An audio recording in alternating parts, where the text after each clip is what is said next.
Lead singer for the rock group The Doors, Jim Morrison, 1943 to 1971, personified the mind-bending, uninhibited lifestyle of the 1960s, in his brief but brilliant career. Like few bands other than the Beatles, the influence of The Doors has eclipsed the generation that first carried it to fame. Like the band, its leader, poet and visionary, Jim Morrison, continued to inspire fascination. Morrison has become a legendary figure, both in rock music and in popular culture, fueled to prominence by a score of books and articles, as well as by a major motion picture, The Doors, that recounted the musician's brief but tumultuous life. First creative outlet in film. Morrison was born in Melbourne, Florida, on December 8, 1943. His father, a career Navy officer, was transferred from base to base during his son's childhood, but, by his son's early teens, the family had settled in Alexandria, Virginia. After finishing high school in Alexandria, Morrison took several classes at St. Petersburg Junior College and Florida State University before pulling up roots in 1964, and heading for the West Coast. By 1966, the 22-year-old Morrison was enrolled in film classes at the University of California at Los Angeles, UCLA, but a friendship with fellow student Ray Manzarek would sideline any plans he had of becoming a filmmaker. While the two young men had known each other only casually as fellow students, they ran into each other one day by accident, on a Venice beach. As Manzarek later recalled in an interview for a television show transcribed on the American Legends website, "Morrison knew I was a musician. I knew he was a poet. So he sat down on the beach, and he dug his hands into the sand. And he began to sing, in this really haunting kind of voice. It was soft but powerful voice. I thought, wow. Those are great lyrics." And he continued the song, "And I thought this is one of the best rock and roll songs I've ever heard." As Morrison was singing, I could hear the things that I could play behind it. The Doors. Manzarek, an organist, along with Morrison, guitarist Robbie Krieger, and drummer John Densmore decided to form their own rock band to put those songs to music.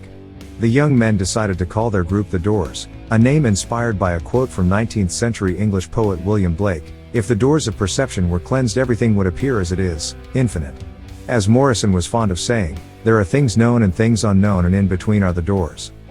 Although his new lifestyle as a rock musician was a radical break from growing up in the uneventful 50s or life as a college student, images of his past, particularly his childhood, haunted many of Morrison's works, including his poetry and song lyrics. In Peace Frog, recorded on the album Morrison Hotel, he recalls an event from childhood, singing of Indians scattered on dawn's highway, bleeding ghosts crowd the young child's fragile eggshell mind.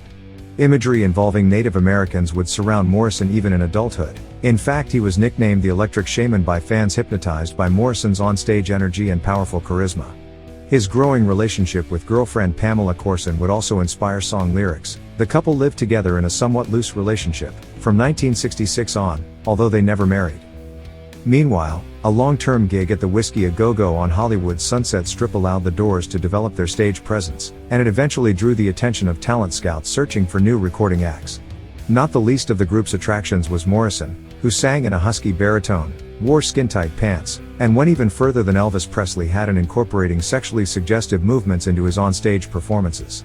With lyrics like "Come On Baby," "Light My Fire," Morrison held young women enthralled. Band signed with Elektra. Although they had signed a record contract with Columbia, the label showed little interest in the new band. In 1966, their luck changed when the Doors were offered a recording contract with Elektra Records. They accepted, and, under the management of Bill Siddons, released their self-titled debut the following year. In Morrison's Elektra biography, released in conjunction with the group's debut album, he stated, "I like ideas about the breaking away or overthrowing of established order. It seems to me to be the road toward freedom. External revolt is a way to bring about internal freedom. Rather than starting inside, I start outside, reach the mental through the physical." Such ideas reflected the attitude of a generation raised under the repressive conventions of the 1950s and rebelling against what they viewed as unwarranted hostilities of an older generation in Vietnam. Morrison and his message tapped a very large nerve. The rise of the Lizard King. After the release of The Doors, the group went back into the studio and cut Strange Days, which also came out in 1967. Other albums would include Waiting for the Sun, 1968, The Soft Parade, 1969, Morrison Hotel, 1970, Absolutely Live, 1970, and Ella Woman, 1971. Morrison, caught up in Native American lore and the images of the American deserts, dubbed himself the Lizard King and wrote several songs, including Celebration of the Lizard, in reference to his reptilian alter ego. Caught up in a wave of popularity, the young band found itself carried into a new world, where drugs, alcohol, and sex played a major role. Morrison, whose status as a celebrity had begun almost overnight, found it difficult to handle the change. His growing dependence on alcohol would dim his talent in the years that followed, and the superstar status made him believe he was immune from normal authority. In one instance, an altercation with a police officer who accidentally attempted to arrest the star for loitering backstage during a concert in New Haven, Connecticut, resulted in Morrison's arrest while on stage after the rock singer began antagonizing the police posted in the concert arena. Concert in Miami sparked controversy. On March 1, 1969, Morrison and the Doors were booked for a concert at Dinner Key Auditorium, in Coconut Grove, in Morrison's home state of Florida. Late for his scheduled flight to Miami, Morrison waited in the airport lounge, drinking heavily, until the next flight was called. When he missed the stopover flight in New Orleans, he again spent the time in the airport bar. By the time Morrison arrived in Miami, he was barely able to stand. During his performance before 13,000 screaming fans, Morrison, totally inebriated, exposed himself briefly to the audience. Nothing was done until pressure from disgusted Miami area residents forced local police to issue a warrant for Morrison's arrest. The singer, who had been vacationing out of the country, turned himself in to the Federal Bureau of Investigation, FBI, and returned to Miami, where he went on trial on August 12, 1970. Found guilty of a misdemeanor for profanity and drunkenness, he was sentenced to 6 months hard labor, although the sentence was stayed, while his attorney appealed the conviction. Morrison would not live to see the outcome of that appeal. Trial served as coda to life.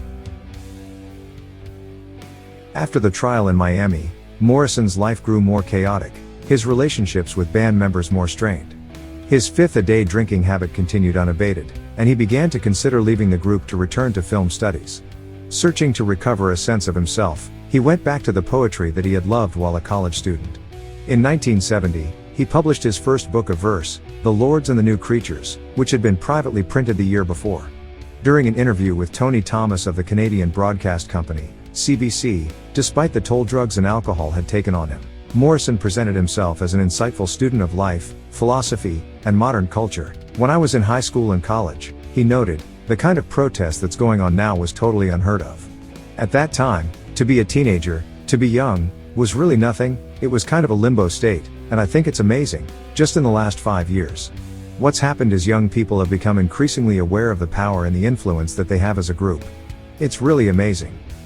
On July 3, 1971, Morrison was found dead in his bathtub, by his girlfriend. The cause of death was determined to be a heart attack, although an autopsy was never performed. He was buried at the Père Lachaise Cemetery, in Paris. His death was kept secret until after the funeral, to eliminate the crowds of saddened fans that would likely have attended.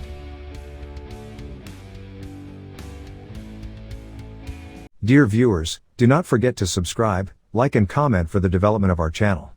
Stay with love.